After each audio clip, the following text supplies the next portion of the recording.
Morning. I'm Sophia Please come on in, pick a row, and I'm go a right senior to the data end. scientist at Sky. I joined a couple of years ago. I came in from a mathematical modelling perspective, and that's how I got into data science. During my master's in my undergraduate, I did a master's in social network modelling, and after that I did a PhD. And beyond that, I knew I didn't want to continue in an academic setting. So when exploring opportunities, data science was definitely an up-and-coming thing at the time. And then I got into tech through that. Ladies and gents, we'll be think going live to there probably YouTube isn't one soon. person, but Please there's put away your probably phones. sets There's of no people flash that inspire photography me during for this panel. different reasons. Thank you. For product, there's a great book that I really like, written by a guy called Marty Kagan, and also another product owner at Facebook called Judy Zhu. They're really great. And they talk about how you can innovate in tech, even in large companies. That whole formulation process I've really enjoyed, architecting those solutions from a technical perspective then, once you've actually defined the problem. I think those are my favourite bits, and just working with technical, bright people. You know, Sky's good at hiring good people, so the people you work with are on their A game, and they're great to work with. I would describe my role as a senior data scientist as a role where it's a technical role, so lots of coding, and we work with product and other technical people to work out, essentially, understand user problems that our users face and try and formulate data science solutions out of those problems. Data science is definitely a growing, exciting field to work in machine learning and AI, the buzzwords you'll hear everywhere. But a lot of what's worked on is kind of coming out now. So for example, in natural language processing, which is one of the fields I'm quite excited by, there's been big changes and developments within. Really, when I started working on it, around 2018, it started, I think, the big change to move towards transformers, so a different way to model natural language problems and tasks like classification or sentiment analysis, things like that. So I think that's an area that really excites me. Also, kind of beyond data science and machine learning, I think within cloud solutions. So at Sky, we use Google Cloud services, so GCP and AWS, and they basically create tech solutions as services, so you can go along and plug and play with all of those solutions. I'd say cloud solutions, there's a lot of advancements, and also in natural language processing. Yeah, Sky is massive. When I first came here, the officers really impressed me. I really get why people stay at Sky for a really long time and grow their career, and take that on at Sky. And I've heard of people who leave Sky and come back to Sky. You know, I think it's a really great employer. So my first impressions were like, wow, this is an amazing campus, and people really love it here, and I understand why.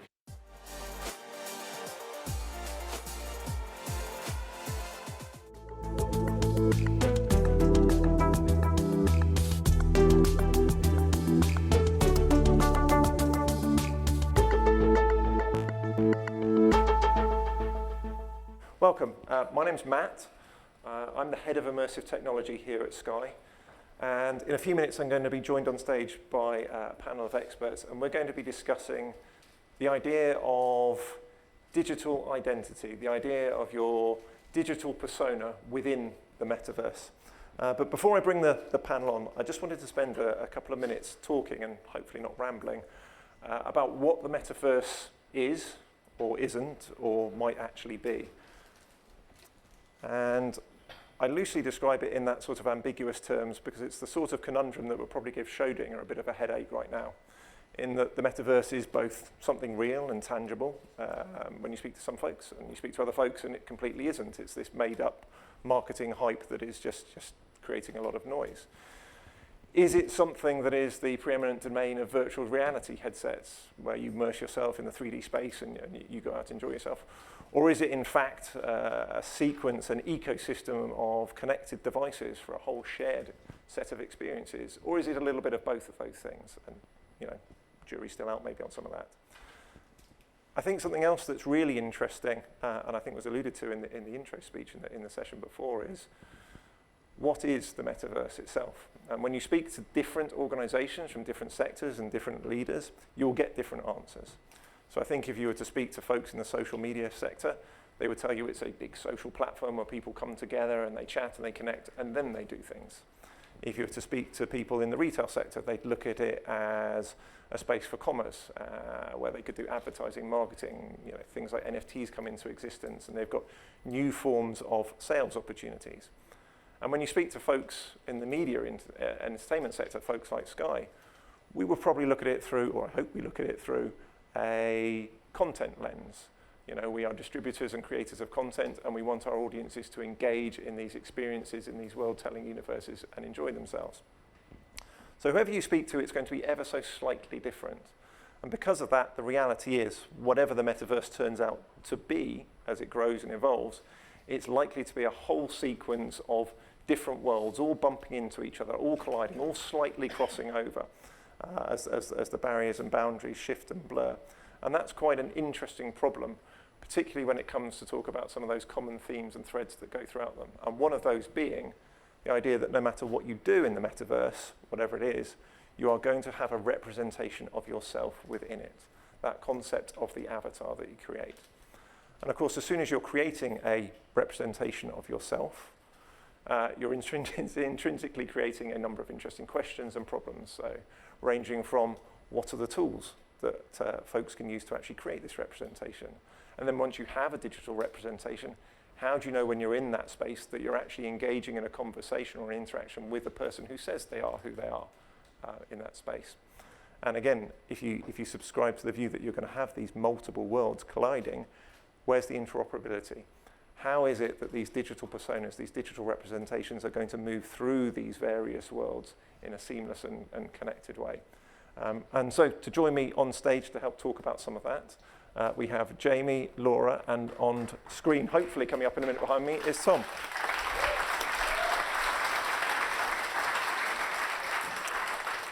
So I'll do a quick intro for folks if nobody knows who these wonderful people are. We have Jamie Allen, who heads up NVIDIA's Media, Entertainment and Broadcast arm. A major focus on accelerating creative pipeline, unified data center platform and change within the world of AI and, of course, Omniverse, which Jamie's going to talk about in a little bit.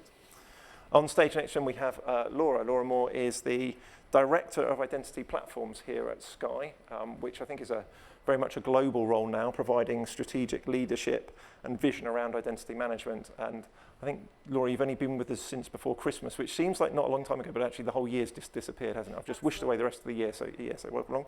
And on screen, and at some ungodly hour in the morning, I couldn't even begin to tell you what time it is or what day it is, where Tom is over in California. We have Tom Graham. Tom is, I've got described him as a serial entrepreneur, which is a fantastic way to describe yourself when you come on stage, but really is focused on, and has in many iterations, many startups and companies, but really focused on harnessing the potential of emerging technology, and specifically at the moment with Metaphysic, which I believe we've seen a little bit of already here today, is looking at how to use AI tools to create hyper-real synthetic media. So welcome along, folks. Thank you. So, if I'm all right to start just with yourself, Jamie, for the guys in the room and watching, can you tell us a little bit, it feels like a dating show, doesn't it? Tell us a little bit about yourself, what your favourite colour is, how old you are, your profile, no. But what you do at NVIDIA, and particularly what the role NVIDIA has in creating some of those tools that are going to help folks engage with this space craze stuff, and very much the Omniverse tool we're very interested to hear about. Absolutely. So, I mean, my role is to look after the interests of the media, entertainment and broadcast industry and how our technology is used by them. I think I can start by probably giving you one of those different answers to the metaverse question and what we're sort of doing in this synthetic media and virtual space. I think there's a video or something that will play while I'm talking. If the roll VT, I've always wanted to say that on stage. If you'd have said Errol at the front of it, there's a reference for people in the 80s that would have loved that. So look, we envisage these 3D worlds, some of which will be photorealistic and act and be connected to the real worlds as digital twins, and some which will be used purely for entertainment, consumer and commerce experiences. We need real-world physics in some of those worlds, and in other worlds, we can throw physics away.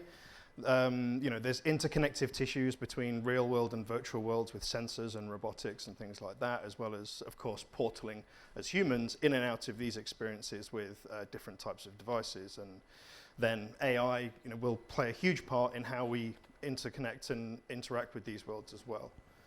In order to achieve lots of these things, or all of these things, we need lots of new technologies, including new standards to represent 3D data, like we have HTML or MPEG today, scalable systems for rendering, simulation and physics. And again, AI is going to play a big part in this. The goals that we have with Omniverse and what we're doing across NVIDIA research right now is to help enable lots of these things to come to fruition by building foundational technologies that people will go and develop on top of, to enable massively scalable capabilities for 3D virtual world environments, as well as the synthetic generation of 3D content and 2D content, such as the amazing work that Tom and the Metaphysic team do. And then the use cases for all these foundational technologies are incredibly broad, from autonomous vehicle training through to consumer and commerce experiences that we tend to hear about more often than, simulating the Earth for geospatial scientific needs. But the avatar space is incredibly important to us, and we have a massive team of researchers and engineers working on digital human representation as well as avatars and characters. Because the complexity behind them is immense. When you look at everything that's needed to represent a human or a character in a digital space and have that interoperable between different worlds, and have it be able to interact with people, whether that's being driven by someone like me talking or my facial expression, or being driven entirely by AI.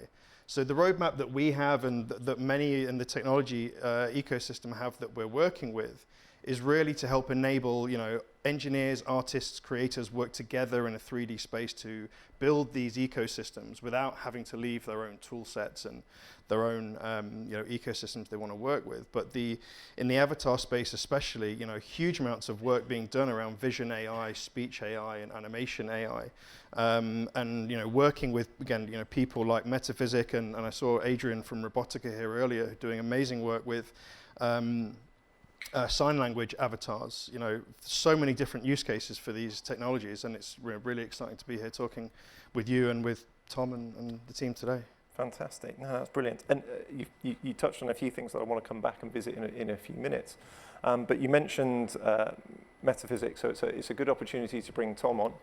Hopefully will reappear on the screen behind me. There you are, Tom. Fantastic. Look, so first off, again, much like Jamie, tell the room and the guys a little bit about you and where Metaphysic came from, because it's very interesting to think that you've created this incredibly positive opportunity out of essentially the deep fake space, which could be quite a divisive area. So very interested to hear how that pivot came in and what you've created.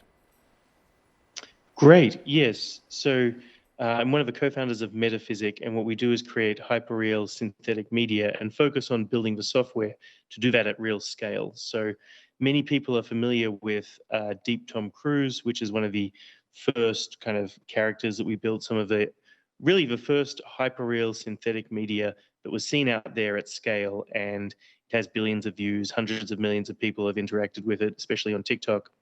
And so I think we could go and have a look at a clip there where it's a collaboration with Paris Hilton. People really engage with content when it is hyperreal. There's something immersive there, and people get captured in those moments. So here you can see a Deep Tom Cruise on TikTok clip, collaboration with Paris Hilton, and this is ultimately Paris Hilton's most viral. Most viral video clip for her entire TikTok account, actually. And so what you've got there is real Paris Hilton and a hyper-real synthetic version of Tom Cruise overlaid on top of the performance of Miles Fisher, who is an actor, director who does that collaboration with Metaphysic to create that Deep Tom Cruise account. Now, I can't see the screen, but I think that it's probably ended by now. It has. Great. So yeah, there is very little hyperreal synthetic content out there because it's really quite hard to do. It turns out that creating a hyperreal synthetic version of a human that jumps over the uncanny valley, that does not look like CGI or VFXy or cartoony, is really very complex, a very difficult task. And so the neural nets, the generative adversarial nets, and the other types of AI architectures that we use are trained for a very long time on very large GPUs and computers and are very sophisticated in terms of their understanding of the face, the target face that they are building a model for. And so you see Tom Cruise there, and it's very difficult to imagine something that is not really just that him being real in real life. And for us, that says a lot about what the metaverse is. Can it be hyper real in a sense? I have a little bit of time left. I think if it's possible to jump to the very last video clip, and we'll skip the middle one. And so you'll be able to see some of the work that we do in terms of bringing regular people into the metaverse. And so we focus as a company on this idea that regular people are going to be represented in content in the metaverse in the future. And by default, the fastest, cheapest way to do that is to create hyperreal synthetic content through automated pipelines where the input data is data from the real world. It looks like the world around us. It is reality. And so the way in which we're represented in the metaverse is most likely to be just the way that we look in the real world. You can do many creative things on top of that, but it does open up a large opportunity for billions of people to find themselves inside immersive, interactive content in the metaverse in the future. And so that's really what Metaphysic is all about. That's fantastic, Tom. Thank you. Again, you raised an interesting point I want to come back to later around the image rights. I'm also curious that is Paris Hilton's most watched TikTok video, given her prevalence on social media in some of her past clips. So that's either a fantastic effort or not, which is brilliant. But lastly on stage, I'd like to bring Laura into the conversation. So Laura, again, and also maybe in relation a little bit to what we've just seen from Tom, showing real world data and real world people being captured. You know, what is the role of the identity platform at Sky today? But more importantly, how's that going to shift to tomorrow, and how's that going to move into this world where data is being collected? So identity today is, at Sky, we are the digital front door into all of Sky's products and services. Now, if you think back, we used to control access to our products and services by hardware and software that was installed in people's homes. And you heard, for those that listened to Dana earlier on, talked about when we started to launch streaming and making sure that customers didn't have to be tethered to this hardware, where we launched Sky Go and then ultimately now.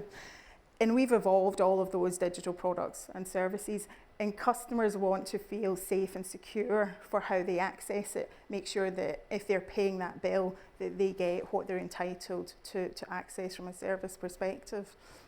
And so that's what Identity does today. We do it for all of Sky products and also the NBCU Peacock streaming products. So we're a massive platform that processes billions of transactions every month and look after hundreds of millions of customers' data and the profiles that go with it.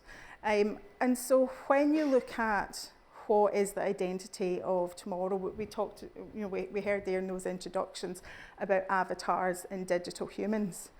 Identity is really all about the human behind it. So how do we make sure that we have a verified identity, that we talk about things like KYC, the know your customer, and that we have a robust registration process for when people want to enter some of these universes. And especially when you talk about interoperability. So as we go across universes that exist out in this metaverse, how do we make sure that it is the human there? And Sky does have a duty of care to make sure that our customers have access to these types of products. And when you look at the hardware we are installing in people's homes now, like Sky Glass, and the level of interaction that we want to have through all of these mechanisms, that we protect our customers' data, that we give them a safe and secure way to enter into these metaverses, and that we do that without giving away anything about them that they don't want to do. And that's where you then talk about who is in control of the digital identity. Is it organisations such as ourselves, the big corporates, or is it the customer themselves who then has the power to control who has access to that data as they transition over all of these universities? And so for us, it really is ultimately about the human behind it. And that if you go back to even when the internet was launched, you know, the concerns haven't changed. Who is at the end of that computer terminal versus who is at the end of those Oculus glasses as they immerse into a new world. And so for us, it continues to be the consistent premise, which is safe, secure, and as frictionless as possible to establish those types of digital identities. But then we work with the wider ecosystems to make sure that the experience we offer is as rich and engaging as possible. Fantastic. So, look, welcome along again, guys. Thank you for the intros. And already, I had a mass of questions and a script to follow, and I think I want to throw it out the window because you guys have already raised a number of interesting points, and I'd like to come back to some of those. So, if it's all right to start, just go back to the tools a little bit, Jamie. You know, and again, from my mind interpreting, there are a bunch of new tools coming along. Some folks may be familiar, some not. You know, how are guys able to access that? But more importantly, as you start to create data in new formats, how's that going to be stored? What does that mean for evolving identity systems and platforms that actually need to hold these things and look after them? So I think specifically around, you know, avatars and representation in these spaces, there's, and Tom alluded to this, right? You can create a full 3D synthetic, or not synthetic, but create full 3D, you know, characters and humans, which is incredibly complex. And, you know, it's the reason why there are only a few, you know, visual effects companies and 3D content creation companies in the world who can do it to the level of past the uncanny valley. And that's why, you know, organizations like Tom's are leveraging, you know, groundbreaking AI from people like us and Google and MIT to create, you know, better synthetic representations without the need of huge numbers of visual effects artists and things like that. You know, then moving that, those 2D images and those 2D creations into a 3D space is another process where we're going to be leveraging AI to basically go from a single picture of a person into a full, you know, 3D animatable character, and then having that character either transverse different, you know, virtual spaces, or have it in a way that different virtual spaces can take that set of, you know, attributes and metadata about, you know, how you want your character to look in different places, and move it around those 3D spaces. I think, you know, NVIDIA's research group is, you know, doing a huge amount of work in this space, along with many other academic groups around the world, which, you know, companies like Tom's, and I mentioned Robotica earlier as well, are then taking into these spaces like hyperreal synthetic avatar creation, which is really exciting for us. You know, we're constantly trying to work with this avatar ecosystem to grow and build and make these tools available to as many people as possible. That's brilliant. And again, from your perspective, Laura, as a mechanism for capturing data, you know, how do you see in the future the role of the identity platform changing and the sort of information it might have to look after and how it behaves? You know, it's going to be very different than it is today, which I think is a problem, you know, industry-wide, multiple industries-wide, you know, because this stuff is so very, very new. Yeah, I think there's massive opportunity, and we don't know all of the answers. I think it's important to acknowledge that. You heard, like, it doesn't take very long in a technology conversation before a lot of the buzzwords come up in it, and it's because it is so new and evolving. And for identity, it is going to be a challenge for how do you have the core identity, which knowing whether it's an adult or a child, and you know, some of those fundamentals around that human. But then when they do present themselves differently, how all of these things interact, where is the data stored that can physically represent it? And I got my new buzzword of the interplanetary file system for how you then... I've not heard before, by the way, so kudos. You get a tick for that one. So another buzzword for you, and it is around how do you share data and what are the standards that we actually need to go across all of these worlds. And it is about protecting, you know, it comes back down to, it's about protecting the privacy, so you don't give away your date of birth, but you acknowledge whether they're over 18 or not. And so that's where identity systems will have to change. And for Sky, it comes back down to the kind of safe, secure way in that we do it and be respectful of privacy. But it's a massive technology challenge for how you get all of that data flowing through. And in my head, it looks like the Matrix when we do that visualization of it all coming together. The backdrop to the image that the guys have chosen here, actually, isn't it? So, I mean, I want to move on to something around synth in a second, but both of you guys have mentioned standards as we're going along. So obviously, you know, we're looking to the future. There's lots of unknowns, and you know, the technology is changing on a daily basis almost.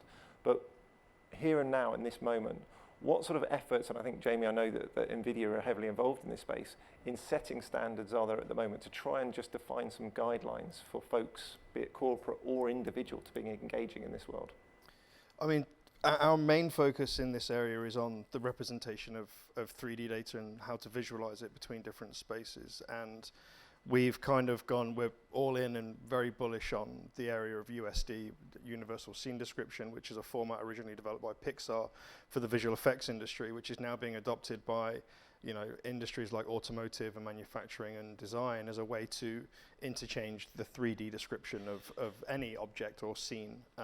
And conversely to that, you think of USD as like a HTML of a 3D world. You then have a format known as GLTF, which you can think of as like the JPEG of 3D content for you know, more compressed visualization of 3D worlds. And you know, we're doing a huge amount of work, as NVIDIA always has done, with the open source community, and massive amounts of people now joining, you know, the Metaverse Standards Forum, over 1,500 organizations now, and I've been encouraging Sky to get on board with this as well, to help shape how these things work, because it isn't just about the standards that we care about as a company, you know, who care about the visualization and the rendering and the simulation and all the things that we need within the 3D space. It's about the standards around rights identity and management and all of these things. And I think Tom is doing a very good job at the moment of intersecting those two things with the ideas of what they're doing with the technology of creating the content, as well as the thoughts that they have around the digital identity, ownership and management of those standards.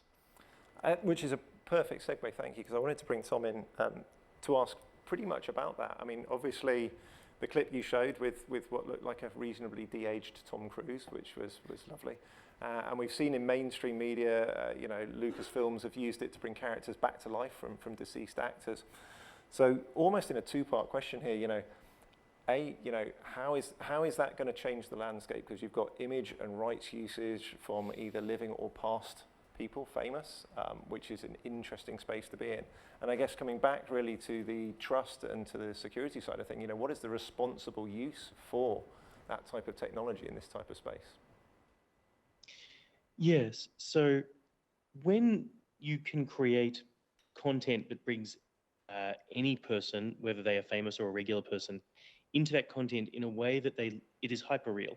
So their mother or their grandmother couldn't tell the difference between them doing that thing in real life or doing it on screen, and it's been created by AI. There is a new set of standards and responsibilities that we need to think about, because it is really not just creating kind of a cartoon version of somebody or a data representation of my cookie preferences so that you could kind of, you know, target ads at me more effectively, which is what happens a lot inside companies in the context of Web 2 and our internet experience today. We're really talking about extending reality and how we act as humans into these digital spaces. And in the physical world, we control who we are. We have kind of a franchise with, you know, the governments in whichever country that we live, and we have passports and identity.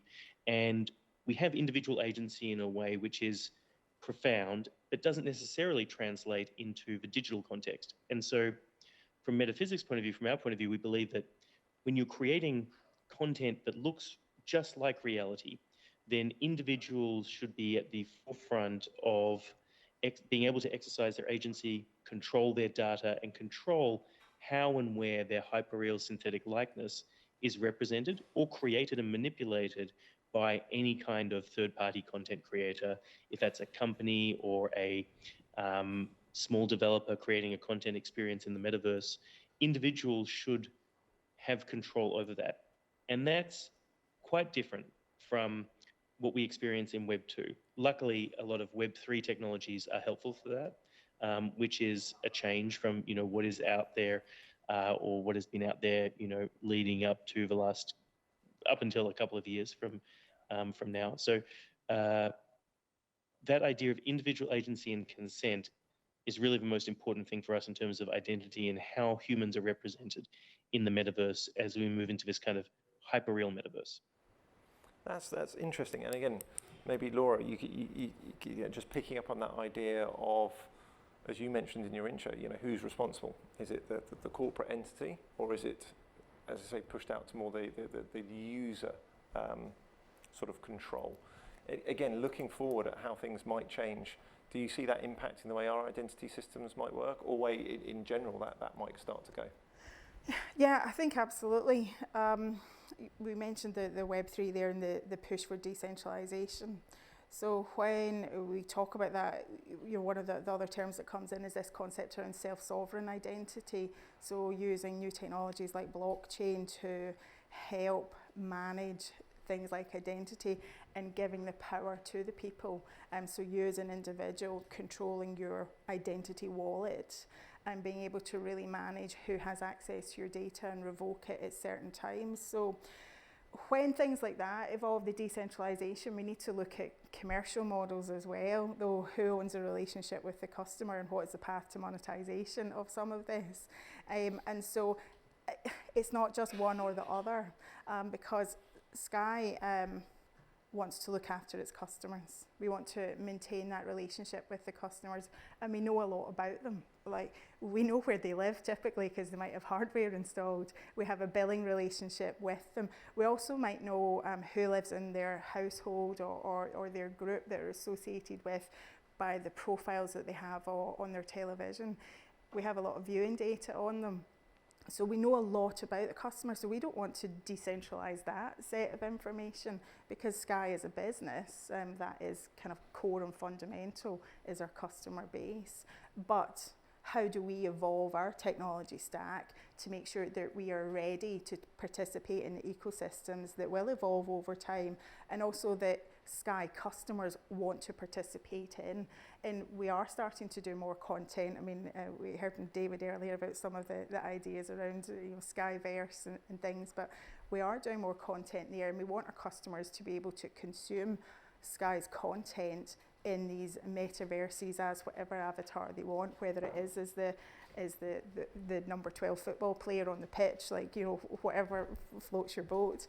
But we have to be ready to support that, both keeping our core data centralized, but also participating in this decentralized world and making sure that the customer feels that trust in us, but also enable them to move across whatever world they choose to go into digitally. I mean, the last part of that is slightly interesting. So obviously at Sky we are already sort of an aggregator. We work with the likes of Netflix and Paramount recently and Amazon, and they're on our Glass and Q platforms and already in that space.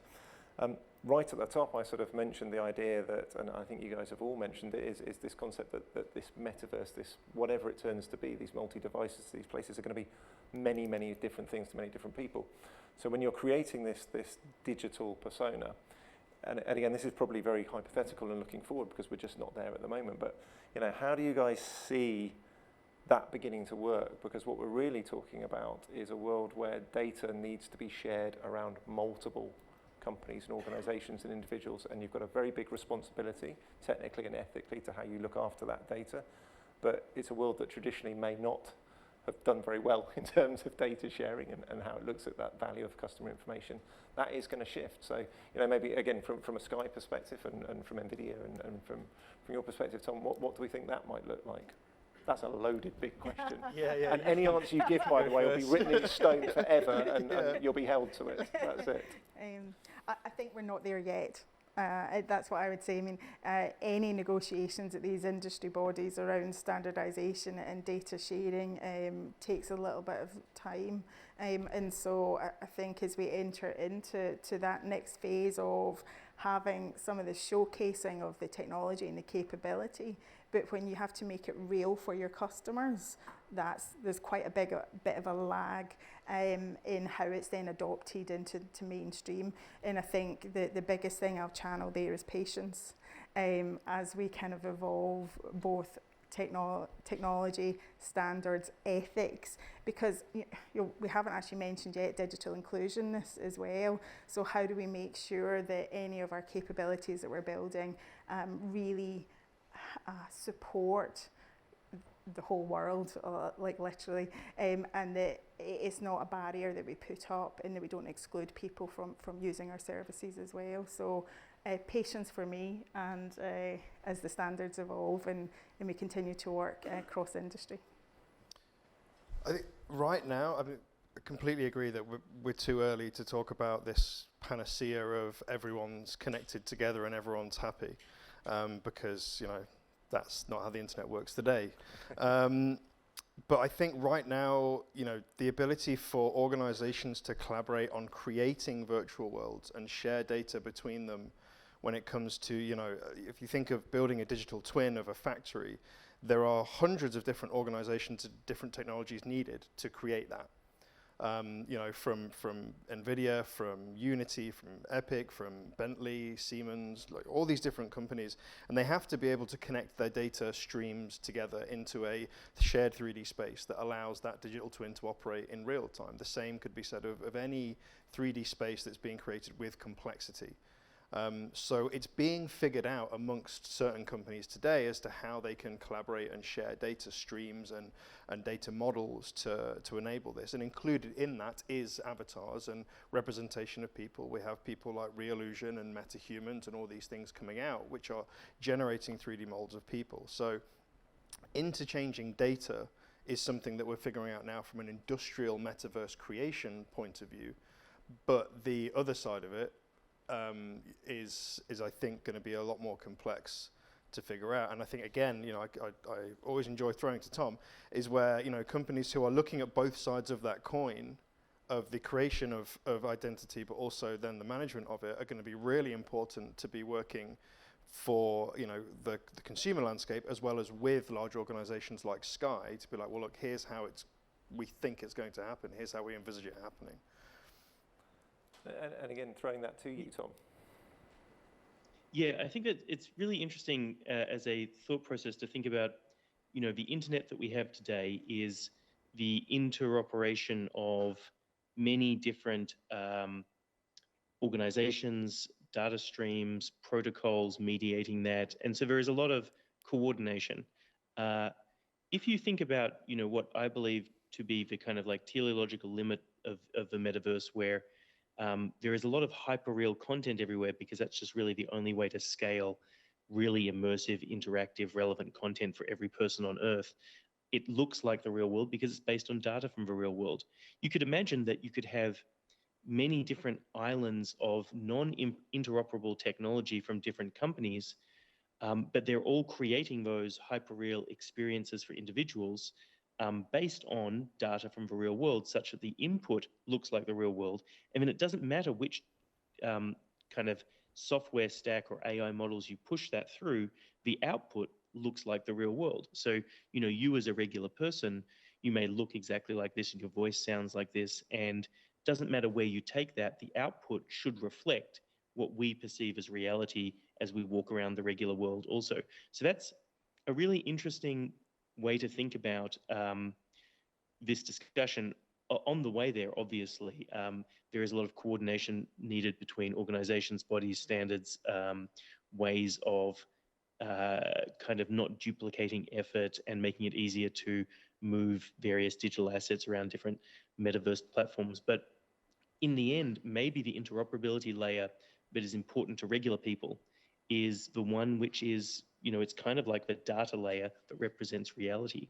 So it's really interesting to think about from that point of view, where individuals can play a role in controlling and owning data from the real world, data about their private spaces, about their selves, their biometric core data that makes them individuals, and how that fits into that stack of interoperability and standards that companies are bringing together in order to facilitate the creation of content that brings those regular individuals into the metaverse. I think it's fascinating. Brilliant. No, thank you very much. I mean, I think that we've touched across most of the core themes that I mentioned at the beginning. I'd like to actually try and go to some questions. We've got a few questions come through from folks in the audience, which are varied on the scale of things that we've talked about, ranging from this first one. You know, might we reach a point where human actors are no longer needed to make movies? We may be there on some level. Coming to you Some soon. movies at a recently, I cinema hope near so you. as well. But you know. I think that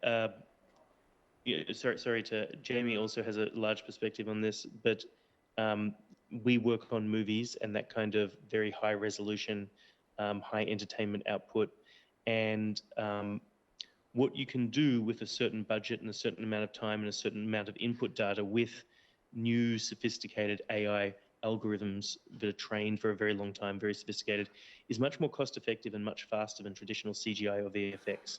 So you can achieve more creatively in a smaller amount of time within a smaller budget. And that is something that's going to unlock a lot of wonderful ideas, and many of which, you know, are kind of in the process right now. I think creating an AI actor who can read a script and act it is only going to take the combination of the training data that you give it, which is training data of the existing corpus of actors. So you are never going to have an AI become the next groundbreaking, you know, amazing, you know, actor that we see over the years. You know, people who capture the imagination in a new way, like Joaquin Phoenix, or Robert De Niro, or you know, Meryl Streep, like whoever. Right? The AI to do that would only ever be the culmination of the data we're giving it in the first place. So I don't think that will be replaced. What I do think will be a huge benefit is the amount of content we're being asked to make now is a tiny fraction of the amount of content that will be needed to fill these digital spaces and these interactive experiences people will want in the coming generations of consumers. So having AIs that can generate characters and then be animated and have behaviors and talk will be an incredibly useful tool to generate the amount of content that we need in the future. But replacing human actors entirely in an industry that is built on that concept, I don't think will happen entirely. Brilliant. And I have to say that because I work with a lot of film studios. Okay, you're safe. You're safe. So a very different question here, directly for you, Laura. What is your roadmap strategy going forward to PAM and IAM for customers and internal staff? For internal staff? Yeah. I'd suggest we go to the enterprise session later on today that's going to look at the future of the enterprise world moving forward. I think a lot of what we're talking about for consumers does apply to enterprise level office IT because the way we interact is exactly the kind of the same with hybrid working in the new world that we're all in. So I think it's an interesting question, and I think all of the teams will look forward to whatever evolves there. But again, we're not there yet for giving out an Oculus at the same time as you give out a laptop. That's where people are maybe looking to go. Brilliant. And I think we've got time for just one last one, maybe quick fire for this one from all three of you at the moment here. What's the most exciting use case you've come across for avatars and AI? Accessibility. Seriously, that really was one word. Brilliant. Quick fire. Sorry. I think it's the remote learning and when you can't get the expert on site, you can have them there digitally. So it is being able to have your subject matter experts scale. Yeah. Yes, I think we're all answering in the same way, and it's for me the extension of those answers is that ability to experience something that is difficult for you to experience in your regular life, and the ability for that kind of hyperreal or very immersive content to deliver an emotional interaction that generates kind of empathy.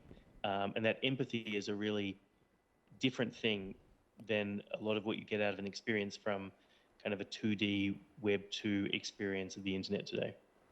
Fantastic. Again, so thank you very much, guys. So thank you to Tom. I don't know whether you're going to get a cup of coffee and a bowl of cereal now, or you're going to go back to bed, or whatever you're doing now.